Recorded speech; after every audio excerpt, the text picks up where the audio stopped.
Howdy y'all, got the Bulldog on the channel. And we got a deal right now that just don't see as much of anymore. What we got, old square body Chevy. I put a motor in this thing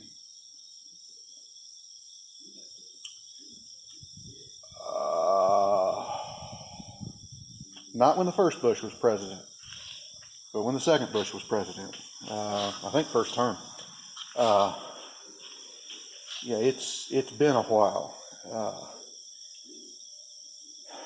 think he said this motor came out of a combine, just a small block 350, and I'm kind of worried about it. We put all of his hopped up go fast parts back on this motor. He had a pretty hopped up motor in it from before. Then he had, he was a little older at the time we put this motor in, but it's been going. I mean, these things, they drive and they drive and they drive, and spending a little money here and there will take you years rather than months. But here's the problem we've got, and I'll explain it later. 12.6 volts in the battery right now. See if you can see it on the screen. Nope, you can't. Well, all you can see is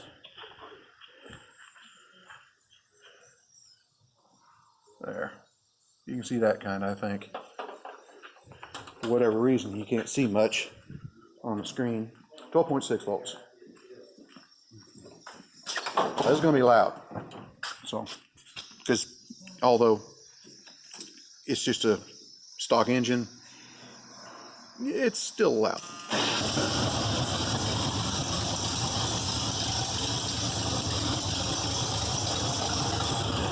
As we put the headers back on it. Alright.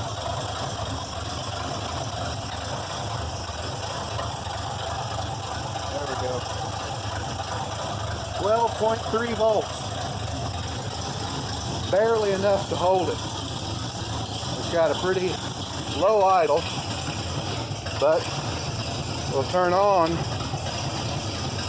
the headlights and the wipers.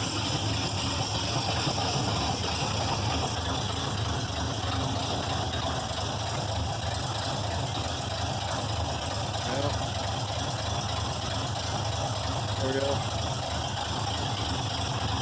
Barely topping 12 volts. Rev the motor up.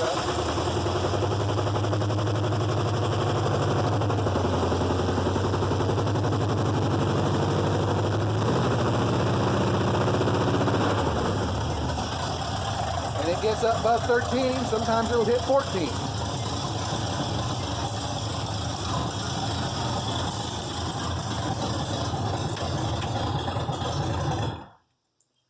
But that alternator that they put on these old vehicles, it's not like today when everything's electrical. And, they need a big 70, 80, 90 amp alternator sometimes is stock on a newer truck. And if it's going to have options on it, they'll get a bigger one. But there's a lot of things that used to be optional that are standard now. You got airbags, and you got power windows, power locks, power seats, power defrost for your back window. Some of them even have power defrost for the windshield. Heated seats, heated mirrors, 10,000 lights that make you look like a rolling Christmas tree. It just all kinds of stuff. It all needs power. It all needs electricity. So they need a big alternator to charge your battery up. Doesn't matter how big your battery is. Think of voltage. Your battery, think of it as a bucket. You've got your bucket, and everything that draws, lights, heated seats, all that kind of stuff, is a water line coming off of that bucket. You've got 300 water lines running out of this 5-gallon bucket, and they all take water. It doesn't matter how big your bucket is. If you've got more water going out than coming in, your battery goes dead. So what matters is the spigot that you got feeding it, the faucet that's running in there. That's your alternator. Your alternator charges the battery, keeps it charged. And your alternator, your battery at full charge is 12.6 volts. As soon as you start it, that goes down because your distributor is pulling power. You have to take the voltage out of the battery to make that thing spark. So you're at idle, it was sitting there running 12.1. Turn everything on. Earlier it was dropping down below 12 volts because he was in it. He had foot on the brake, and it'll just suck the battery out eventually, and it just sit there and died. Heat is something that destroys voltage. So the hotter it gets, the less efficient your electricity is. It'll break down things in the alternator. But this thing came here because it died. Now, we don't know exactly why it died. We thought, well, maybe module went bad or something like that. We went out there, the battery was stone dead. Okay, charged it up, and it took a while, but charged it up, fired it up, drove it in. Been running. It's been over a decade since the carburetor's been rebuilt. We need to do something about that. But here's the thing. In this truck, I know he rarely, if ever, takes it out of town. If he goes out of town, he takes other vehicles. You don't, I mean, when you've got the aerodynamics of a brick, it's not a highway vehicle. He takes something else. Something that gets better fuel mileage and feels like a rolling couch. He takes his, I think he's got a Park Avenue, and he's had a couple of Cadillacs. So, yeah, they're comfortable to ride in. This truck hardly ever leaves town. So what is it doing? It's running around, low RPM, sitting at stoplights with your foot on the brake, idling as low as possible with your foot on the brake so your brake lights are on.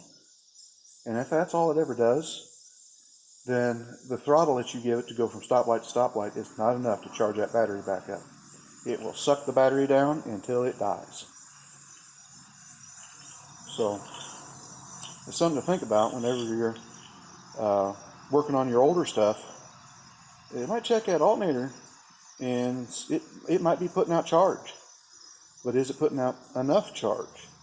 It needs to charge.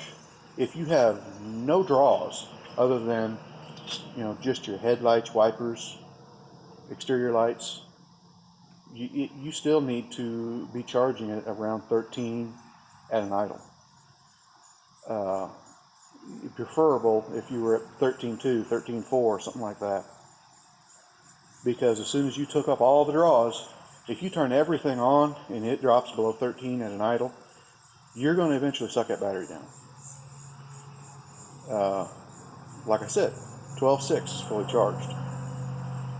So, and you've got electrical draws all over the place. And what's the first thing somebody does when they get a vehicle? Well, they're adding on this. We'll add on some mood lighting here. We'll plug in my phone. I need to charge my phone. I need to have my little plug-in air freshener, and got to have some lights to go underneath of it, maybe bigger stereo, all kinds of stuff that suck power down. Well, if you put enough of that stuff on there, you're going to have a bigger spigot. You're going to have to get a bigger alternator to run all that. Like I said, this was a bone stock truck, and it no frills. They didn't have stock. They might have had a 60 amp alternator, if that. Some of them even less. I think some of them like 40. You just didn't need that many amps. Well, you do now. Just a thought, something to check. Like, comment, subscribe, hit your little bell notification, share it all around. We'll talk to you later.